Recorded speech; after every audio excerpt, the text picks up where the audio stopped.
En tant que parents, nous ne tolérons pas toujours que nos enfants nous disent non. L'opposition de notre enfant face à une demande nous donne l'impression d'être impuissants et en perte de contrôle. C'est probablement pour cette raison que nous croyons qu'il s'agit là d'un problème comportemental ou d'une rébellion. Alors que la raison de cette opposition est un développement naturel et indispensable vers l'autonomie de votre enfant. Dans un premier temps, nous allons voir les 4 étapes du développement de votre enfant. Ensuite, je vais vous montrer comment l'accompagner et être en accord avec ses états intérieurs pour faire en sorte que cette expérience soit enrichissante pour votre enfant, mais aussi pour vous. Sachez que tout enfant passe par 4 étapes d'autonomisation. La première étape est la phase de la dépendance.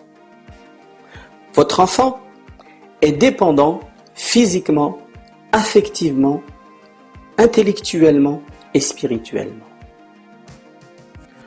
Pendant cette période de dépendance qui commence dans l'utérus de la maman et se poursuit jusqu'après sa naissance, l'enfant ne peut subvenir à aucun de ses besoins. Il est donc entièrement dépendant de sa maman, dans une sorte de fusion où il sent qu'il ne fait qu'un avec elle. Il vit en paix et il se sent en sécurité. Quand après sa naissance, votre enfant se retrouve à l'extérieur, c'est une étape de détachement difficile et angoissante pour lui.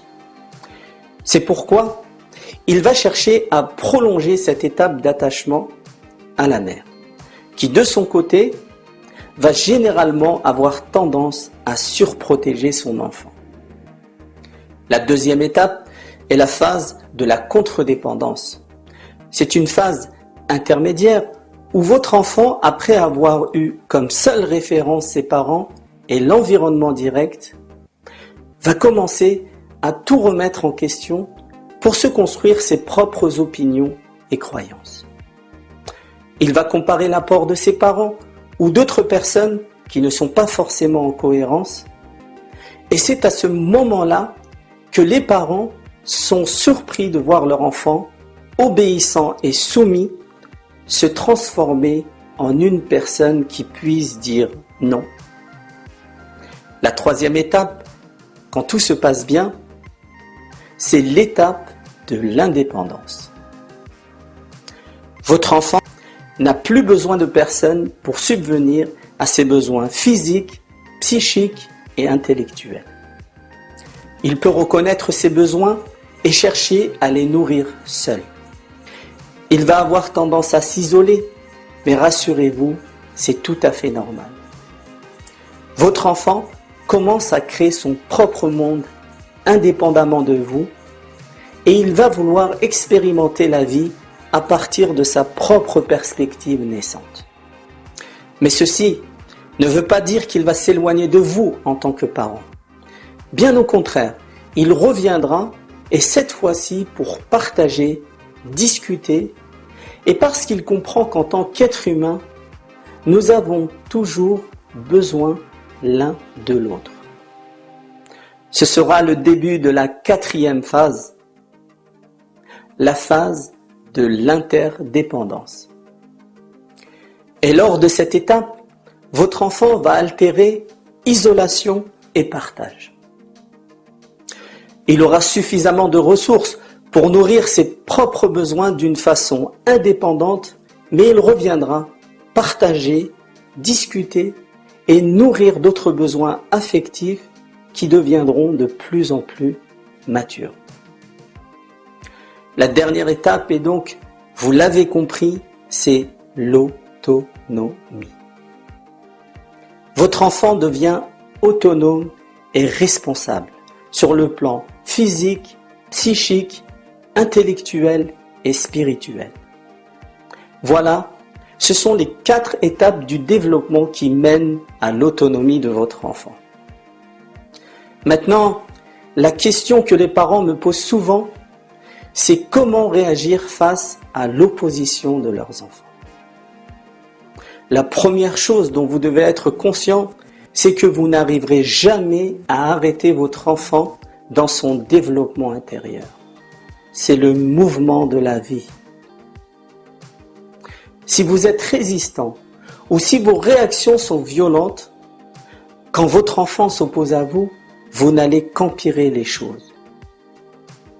Si on répond aux changements comportementaux de nos enfants d'une manière violente pour essayer de les soumettre, ça ne va que renforcer son opposition et sa contre-dépendance. Et ça peut engendrer de la difficulté et un mal-être profond pour votre enfant. D'autant plus que si vous réagissez négativement quand il essaie de faire ses propres choix d'une manière autonome, votre enfant aura du mal à prendre les bonnes décisions quand il sera adulte. Votre aspiration à bien l'éduquer aura probablement un effet inverse.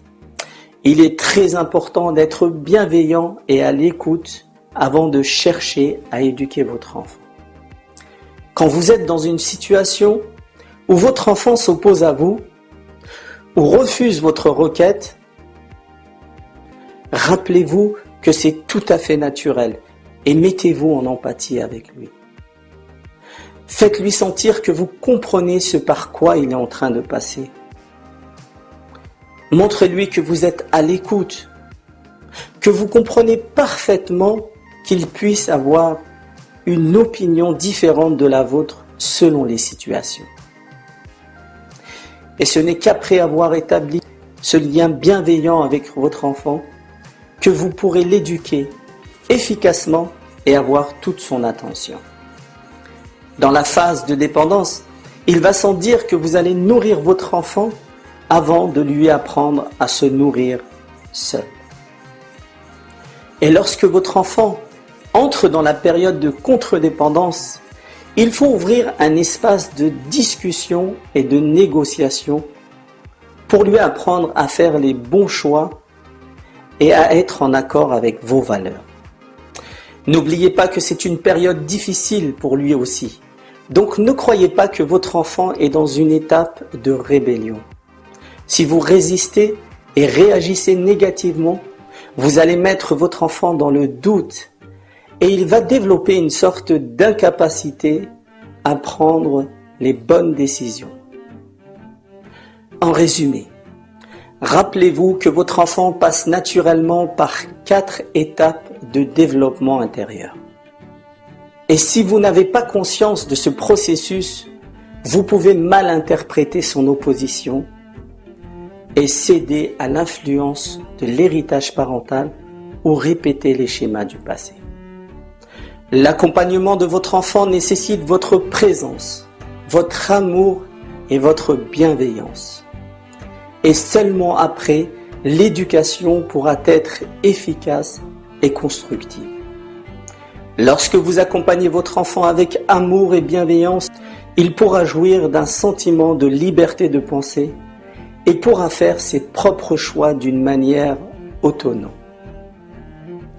Votre mission en tant que parent sera accomplie. C'était Mohamed Ali du site sauvetafamille.com. Merci de m'avoir écouté et à la prochaine vidéo.